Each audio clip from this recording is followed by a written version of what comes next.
Hello students, हम पढ़ते हैं कॉस्ट अकाउंट में न्यू चैप्टर। न्यू चैप्टर है आपका chapter number 6 non integrated and integrated accounts. Chapter number 6 accounting पर आते हैं। अभी तक हम कॉस्टिंग सीख रहे थे, हाउ टू असर्टेन कॉस्ट। अब मैं अकाउंटिंग सिखा रहा हूं आपको। कॉस्ट अकाउंटिंग दो टाइप की होती है, इंटीग्रेटेड एंड नॉन इंटीग्रेटेड। ठीक है, थ्योरी इसमें बिल्कुल भी नहीं है सिवाय एक क्वेश्चन के अलावा, बाकी कोई थ्योरी नहीं। बजट में तो फिर भी थ्योरी थी, यहां तो कोई थ्योरी याद नहीं रखना, ये प्योर प्रैक्टिकल चैप्टर है। तो क्या है, पहले तो हम ये समझते हैं। ठीक है, कॉस्ट अकाउंटिंग के दो पार्ट होते हैं, है ना। ये कॉस्टिंग नहीं है, कॉस्ट अकाउंटिंग है, मीन्स रिकॉर्डिंग ऑफ ट्रांजेक्शंस। तो दो सिस्टम होते हैं, एक होता है integrated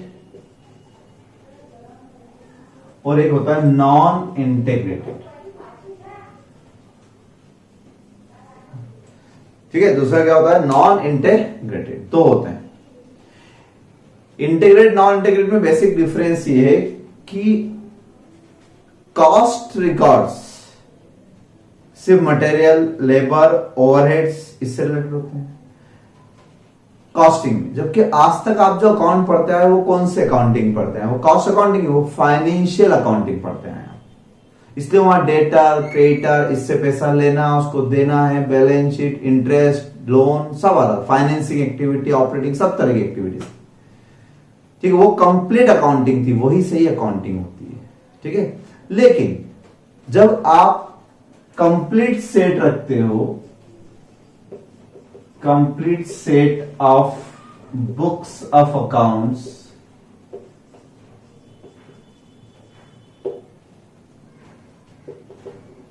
complete set of books of accounts both in respect of cost records and financial records।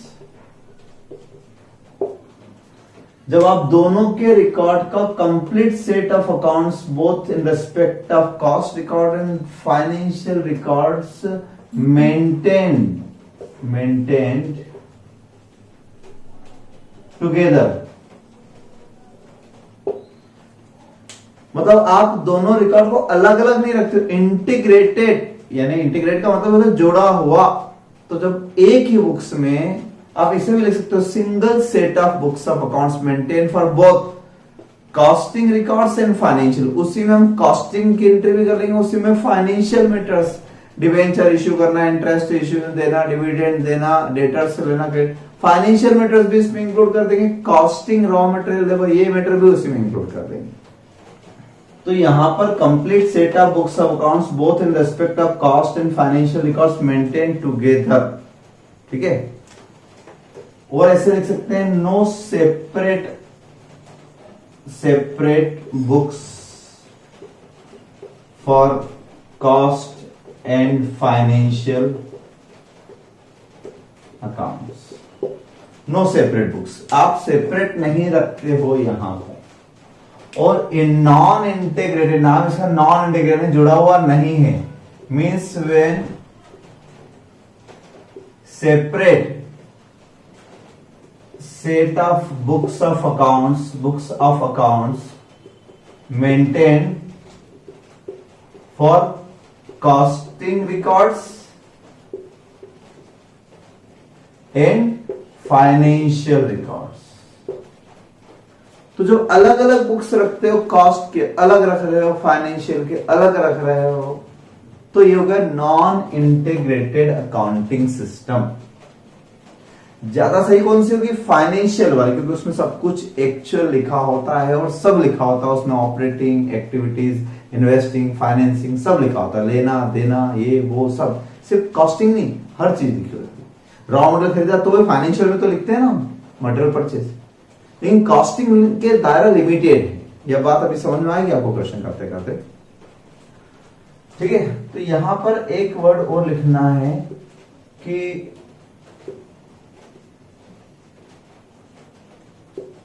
a cost control ledger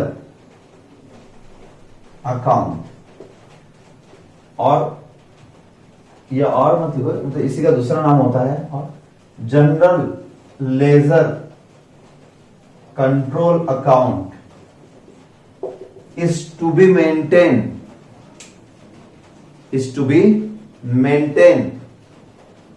to make financial entries, ठीक है। अब इस कॉस्ट, बस एक ही मैंने कहा ना, इसमें एक ही थ्योरी बनती है और वो थ्योरी सिर्फ यही है, लिखा भी नहीं मैंने। First theory question, right short note on cost ledger control account, बस एक ही, बाकी सब थ्योरी कोई काम की नहीं है, मत पढ़ना, ठीक है, एक ही। अब ये क्या होता है अभी आपको क्वेश्चन समझ में आ जाएगा। अब आगे हम लिखेंगे, पहले हम ये पढ़ रहे हैं, ये इंपॉर्टेंट है, ये नहीं, ये ज्यादा इंपॉर्टेंट है, ये लास्ट में बताऊंगा, पहले ये नॉन इंटीग्रेटेड पढ़ेंगे। तो आप हेडिंग लिखें नॉन इंटीग्रेटेड अकाउंटिंग, और नॉन इंटीग्रेटेड में इतने दिनों से हम फाइनेंशियल तो हम वैसे भी पढ़ते आ रहे हैं अकाउंट चैप्टर सब्जेक्ट में, तो फाइनेंशियल अकाउंटिंग तो वो हो गई। यहाँ जब कॉस्ट अकाउंटिंग समझा रहे हैं तो ज्यादा क्या समझाएंगे, फाइनेंशियल एंट्री थोड़ी ना समझाएंगे, कॉस्ट समझाएंगे। Separate set of books of accounts रखना है, कॉस्टिंग के अलग, फाइनेंशियल के अलग। तो फाइनेंशियल की बात यहाँ नहीं करेंगे हम सिर्फ किस करते हैं, कॉस्टिंग रिकॉर्ड। तो कॉस्टिंग रिकॉर्ड कैसे मेंटेन करते हो ये आप सीखोगे इस नॉन इंटीग्रेटेड में, ठीक है।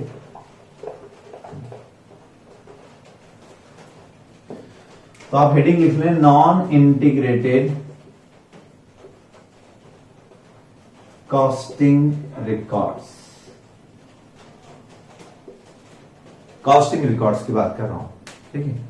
कॉस्ट अकाउंटिंग में हम फाइनेंशियल मैटर्स नहीं लिखते, तो यहां लिखें पहले तो एक लाइन कि under this system in costing books no personal account to be open like debtor, creditor, bank, outstanding expenses, prepaid, etc. So no personal account to be open in costing records like debtor, creditor, outstanding, prepaid, etc.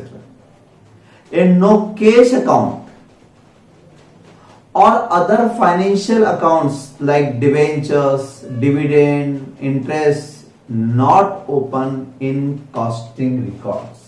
ये लेना, ये नहीं खोलते यहां पे, क्योंकि data किससे लेना है देना, ही फाइनेंशियल मैटर है। यहां तो बनाया कितना, मटेरियल कितना लगा, कंज्यूम कितना हुआ, ओवरहेड एब्जॉर्ब कितने हुए, ये इंपॉर्टेंट है। कॉस्ट ऑफ प्रोडक्शन इंपॉर्टेंट है, ठीक। टैक्स कितना लगा आपको उससे मतलब नहीं, इनकम टैक्स कितना भरना है, इंटरेस्ट कितना देना, वो फाइनेंशियल मैटर। तो नो पर्सनल अकाउंट मतलब एक भी पर्सनल अकाउंट नहीं खुलेगा, ठीक है। मतलब डेटर अकाउंट, क्रेडिटर अकाउंट, उधार माल खरीदोगे तो भी नहीं खुलेगा, कैसे वो मैं बताऊंगा अभी आपको। डेटर, क्रेडिटर, आउटस्टैंडिंग अकाउंट भी तो रिप्रेजेंटेटिव पर्सन होते हैं, वो भी नहीं खोलना है। इस तरह कोई भी अकाउंट आपको नहीं खोलना है, ठीक है। तो फिर क्या खोलना है हम समझेंगे इस बात को, देखते। तो नॉन इंटीग्रेटेड में मैं कॉस्टिंग रिकॉर्ड समझा रहा हूं, फाइनेंशियल रिकॉर्ड मुझे समझाने की जरूरत नहीं, वो हम सालों से समझते आ रहे हैं, डेबिट क्रेडिट। यहां चलते हैं कॉस्टिंग रिकॉर्ड। अच्छा, डेबिट क्रेडिट के रूल्स चेंज नहीं हुए, ध्यान रखना, डेबिट क्रेडिट रूल्स यहां पर भी वही रहेंगे। तो जर्नल एंट्री कैसे होगी मैं समझाता हूं। पहले हम फ्लो देखते हैं कि एक्चुअली कॉस्टिंग में होता क्या है। कॉस्टिंग में कॉस्टिंग पीएनएल बनता है, क्या बनता है, कॉस्टिंग प्रॉफिट एंड लॉस। वो नॉर्मल पीएनएल अलग, वो फाइनेंशियल बुक्स में बनाते हो आप। कॉस्टिंग पीएनएल अलग बनता है, सिर्फ कॉस्ट रिलेटेड बातें होती है इसमें। तो कॉस्टिंग पीएनएल तक जाते हुए मुझे बहुत सारे कॉस्टिंग करना है। तो कॉस्टिंग के 3 एलिमेंट होते हैं, raw material, labour and overhead.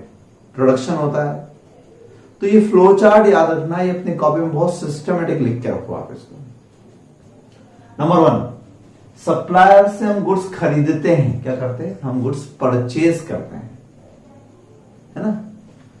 तो गुड्स परचेज करते हैं सप्लायर से, तो सबसे पहले हम लाते हैं हमारे रॉ मटेरियल गोडाउन में। ये समझ लो आपके पास 3 गोडाउन है, एक रॉ मटेरियल गोडाउन है, एक वर्क इन प्रोग्रेस यानी फैक्ट्री है आपकी, और दूसरा आपका फिनिश गुड्स गोडाउन है। ये रॉ मटेरियल गोडाउन है। तो सबसे पहले सप्लायर जब आपको गुड्स सप्लाई करता है, आपके पास आता है, तो आप उसको अपने इस गोडाउन में रखते हो। इस गोडाउन का नाम हम रॉ मटेरियल अकाउंट रखें या stores ledger control account, SLC, ये नाम रखा जाता है। जनरल नॉन इंटीग्रेटेड में अधिकांश अकाउंट के साथ में कंट्रोल वर्ड लिख दिया जाता है। ये परंपरा है, ट्रेडिशन है, कोई लॉ नहीं है, इसलिए आदत डाल दें। तो स्टोर्स लेजर कंट्रोल अकाउंट में आया गुड्स आपका, यानी ये वाला गोडाउन भर गया आपका। Debit what comes in, real account है, रियल अकाउंट तो खोल सकते हैं, रियल नहीं खोलोगे फिर बचा क्या, तो हमें पर्सनल नहीं खोलना, रियल तो खोल सकते हैं। तो डेबिट व्हाट कम्स इन इसमें आया। अब क्या रॉ मटेरियल लेके बैठ जाओगे, अब रॉ मटेरियल को यूज करोगे ना, कंज्यूम करोगे, तो कहां कंज्यूम करोगे, फैक्ट्री भेजो उसको, यहां से फैक्ट्री भेजो, किस लिए, कंजम्पशन के लिए, जितना वो रिक्वायर्ड करते। पढ़ा था अपन MRN, मटेरियल रिक्वेजिशन नोट, ये फैक्ट्री वाले मटेरियल रिक्वेजिशन नोट बना के भेजेंगे कितना मटेरियल रिक्वायर्ड है, फिर वो लोग इनको सप्लाई करेंगे। ठीक है, तो यहां से इश्यूड टू प्रोडक्शन, ये रॉ मटेरियल इश्यूड हुआ किसको, प्रोडक्शन को। प्रोडक्शन कहां चल रहा है, फैक्ट्री में। फैक्ट्री का नाम हमने क्या रखा, वर्क इन प्रोग्रेस अकाउंट, यहाँ वर्क चल रहा है। तो वर्क जब चल रहा है तो सिर्फ रॉ मटेरियल थोड़ी नहीं चलता है, रॉ मटेरियल के साथ साथ यहाँ लेबर भी लगती है और ओवरहेड भी लगते हैं। ओवरहेड कौन से लगते हैं, फैक्ट्री में काम चलता है तो प्रोडक्शन ओवरहेड, फैक्ट्री ओवरहेड जिसको आप बोलते हैं, वर्क्स ओवरहेड जिसको आप बोलते हो, नाम अलग अलग बताया था। तो यहाँ पर आते आते आपने क्या करा, यहाँ काम चल रहा है तो रॉ मटेरियल लग गया, लेबर और ओवरहेड, तीनों एलिमेंट आ गए यहाँ पर, रॉ मटेरियल आ गया, लेबर एंड ओवरहेड। अब इसमें क्या हमेशा ही काम चल ही रहा होगा कि फिनिश भी होता होगा, फिनिश होता रहता होगा ना, थोड़ा थोड़ा काम फिनिश हो जाता होगा। तो जितना फिनिश होता जाएगा उसको हम फिनिश गुड्स अकाउंट में पहुंचा देंगे, यानी हम इस वाले गोडाउन में पहुंचा देंगे उसको। तो ट्रांसफर एंट्री रहेगी इस अकाउंट से इस अकाउंट में, यहां से यहां लाना है फिनिश गुड्स कंट्रोल अकाउंट में। क्या रहेगी, cost of production transfer to finish goods. Cost of production में रॉ मटेरियल आ गया, लेबर आ गई, ओवरहेड आ गई, कॉस्ट ऑफ प्रोडक्शन आ गई। प्रोडक्शन सेल नहीं, COGS में उसमें अंतर होता है, COGS cost of goods sold होती है और ये कॉस्ट ऑफ प्रोडक्शन होती है, वर्ड से ध्यान रखना। ठीक है, फिनिश गुड्स अकाउंट में आ गया, उस गोडाउन में चले गया। तो ये ट्रांसफर एंट्री जब भी होगी, जनरल एंट्री बताऊंगा, यहां से यहां, यहां से यहां, यहां से यहां, यहां से यहां, ऐसे, तब आप एक काम करना, अपने समझने के लिए debit the receiver credit the receiver, हालांकि पर्सनल अकाउंट नहीं है बट समझने के लिए कि जब इन पे आए तो इसको डेबिट कर देना, और ये खाली हो गया, ये गोडाउन खाली हो गया, ये भर गया, तो इसको क्रेडिट कर दो, इसको डेबिट कर दो। यहां पुराना स्टॉक भी तो पड़ा होगा ओपनिंग, और कुछ आखिर में बच गया होगा, तो फिनिश गुड्स न्यू प्रोडक्शन यहां से आ गया, पुराना और था, क्लोजिंग बचा, तो क्या आ जाएगी, COGS आ जाएगी ना, opening plus production minus closing. Opening plus purchase minus closing करते थे किसमें, ट्रेडिंग कंसर्न, जहां बना बनाया गुड्स लाते थे। इस बार मैन्युफैक्चरिंग कंसर्न है तो ये लोग तो प्रोडक्शन करते हैं। ठीक है, तो opening plus production minus closing, COGS यहां से कहां ट्रांसफर हो जाती है, एक और अकाउंट होता है कॉस्ट ऑफ सेल्स अकाउंट, कहां ट्रांसफर हो जाएगी, कॉस्ट ऑफ सेल्स अकाउंट। तो इस गोडाउन से आप जितना बिकता जाएगा उसको कॉस्ट ऑफ सेल्स अकाउंट में ट्रांसफर करते जाओगे। ठीक है, यहां पर सेल बेचते समय सेलिंग ओवरहेड भी तो होंगे, सेलिंग एंड डिस्ट्रीब्यूशन, तो cost of goods sold, COGS, cost of goods sold में सेलिंग ओवरहेड जुड़ जाएंगे, ये टोटल कॉस्ट हो जाएगी, टोटल कॉस्ट ऑफ सेल्स आ जाएगी P&L अकाउंट में। P&L अकाउंट के डेबिट साइड में आ जाएगी और क्रेडिट में क्या आ जाएगी, सेल्स, तो यहां से आ जाएगा प्रॉफिट, और जो प्रॉफिट आएगा वो कहां ट्रांसफर कर देंगे हम, जनरल लेजर एडजस्टमेंट अकाउंट। अभी GLA क्या होता समझेंगे हम। तो ये फ्लो रहेगा, आपको ये फ्लो याद करना है और हर क्वेश्चन आ जाएगा। ठीक है ना, अब हम लिखते हैं जर्नल एंट्री। अब आज हम सारी जर्नल एंट्री में लिख पाएंगे, आज हम सिर्फ लिख पाएंगे रॉ मटेरियल की, लेबर की ओवरहेड की कम है लेकिन रॉ मटेरियल की सबसे ज्यादा है। इससे पहले आप रॉ मटेरियल की सारी एंट्री लिख लो, क्या क्या होता है रॉ मटेरियल में देखते हैं। नंबर 1, सबसे पहले तो रॉ मटेरियल परचेज करोगे, क्या करोगे, रॉ मटेरियल परचेज। तो आप हेडिंग लिख लो, entries relating to raw material. Raw material से रिलेटेड एंट्री समझा रहा हूं मैं अभी आपको, सिर्फ रॉ मटेरियल। पहली, रॉ मटेरियल खरीदोगे आप, number 1 raw material purchase in cash या क्रेडिट, उधारी में खरीदोगे तो क्या एंट्री होगी। तो अपने अकाउंटिंग के रूल थोड़ी बोलना है, डेबिट डॉट कॉम से वो नहीं बोलना, वही रूल लगेंगे। तो गुड्स आया डेबिट डॉट कॉम से, सप्लायर्स आया ना, तो स्टोर्स अकाउंट डेबिट होगा कि क्रेडिट होगा, ये रियल अकाउंट है सारे, इसमें गुड्स ही तो है सर में, डेबिट डॉट कॉम से क्रेडिट डॉट वो सब रियल अकाउंट। तो ये तीनों अकाउंट रियल, तीनों गोडाउन, यहाँ रॉ मटेरियल आएगा तो हम क्या करेंगे, इसको डेबिट करेंगे, यानी SLC account debited, short form में लिखूं SLC अकाउंट डेबिटेड। तो जब भी SLC अकाउंट आएगा समझ जाना आपको, रियल अकाउंट आए तो डेबिट कर देना, जाए तो क्रेडिट कर देना। आने का रीजन क्या हो सकता है, परचेज, आने का रीजन कहीं और से ट्रांसफर भी हो सकता है, जाने का रीजन क्या हो सकता है, इश्यूड टू प्रोडक्शन। तो सब लिखवाता हूं, पहले आने का रीजन समझो। रॉ मटेरियल परचेज किया, लेकिन हो सकता है आपने कैश में परचेज किया हो सकता है आपने ये किसी सप्लायर से क्रेडिट में परचेज किया हो, और मेरा तो रेस्ट्रिक्शन है नॉन इंटीग्रेटेड अकाउंटिंग कर रहा हूं, मैंने पहले लिखवा दिया कि personal account can not open, तो क्रेडिट अकाउंट तो लिख ही नहीं सकता मैं पार्टी का नाम, और कैश का भी मना करा मैंने, यानी आपको डेटर, क्रेडिटर, कैश और बैंक, ये चार तो खास तौर से लिखना ही नहीं। तो फिर क्या लिखें सर, क्योंकि अगर ये नहीं लिखेंगे तो एंट्री कैसे होगी। तो बस मैंने आपको लिखवाया है to cover up financial entries, one new account open that is called cost control account और GLA account, general ledger account. बस जनरल लेजर अकाउंट यही है। जहां जहां आपको कैश, डेटर, क्रेडिटर, बैंक लिखने की जरूरत पड़े, वो फाइनेंशियल एंट्री, वहां वहां आप उठा के GLA लिख देना, general ledger adjustment account. Cash है तो भी GLA में, क्रेडिटर है तो भी GLA में। मैं कैश अकाउंट नहीं खोल सकता क्योंकि मेरा नॉन इंटीग्रेटेड है। अगर कैश अकाउंट खोले तो कैश फाइनेंशियल मीटर है। फैक्ट्री वालों को उससे मतलब नहीं कितना लिया कितना दिया, कैश तिजोरी में कितना पड़ा, हमें तो बनाने से मतलब। तो ये कंसेप्ट है इसमें। नॉन इंटीग्रेटेड अकाउंटिंग में आपको बार बार बोल रहा हूं, कैश अकाउंट, बैंक अकाउंट नहीं खोलना है, डेटा क्रेडिटर नहीं खोलना है। जहां जहां जरूरत पड़ेगी हम उसके लिए GLA लिख देंगे ताकि एंट्री जाए। तो to make dual aspect in costing record we should open general ledger account to cover up financial entries. ये आपकी थ्योरी।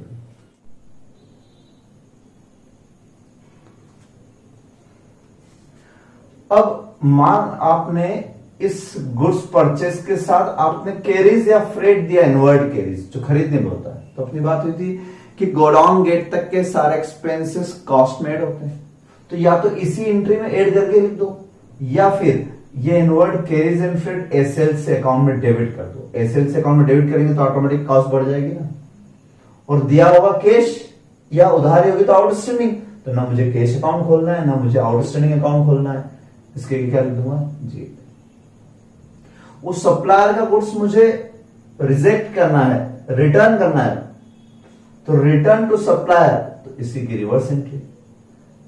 SLC रॉ मटेरियल जा रहा है, credit word goes out and debit the receiver कौन, creditor. Creditor की जगह क्या लिख दिया, जी।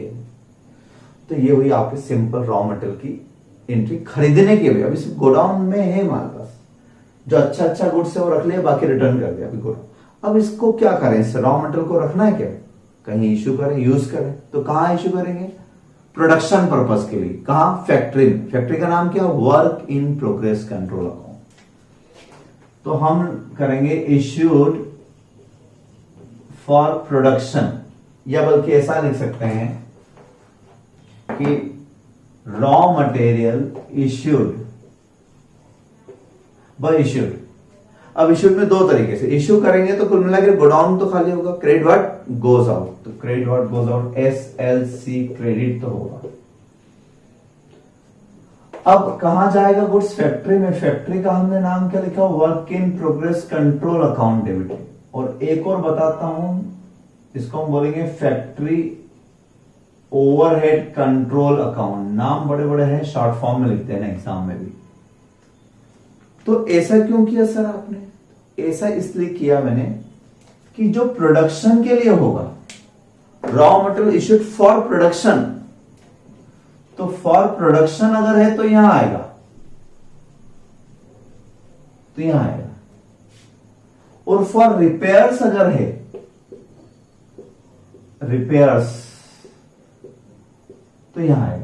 रिपेयर्स प्रोडक्शन का पार्ट नहीं, किसी मटेरियल वगैरह किसी चीज की रिपेयरिंग करवाने के लिए आपने मटेरियल इश्यू किया, तो प्रोडक्शन का पार्ट नहीं, ये कास्ट ऑफ प्रोडक्शन में ऐड नहीं होगा, ये ओवरहेड मींस इनडायरेक्ट है। डायरेक्ट कहां है, ये डायरेक्ट लग रहा है प्रोडक्शन में, और ये क्या है, इनडायरेक्ट है।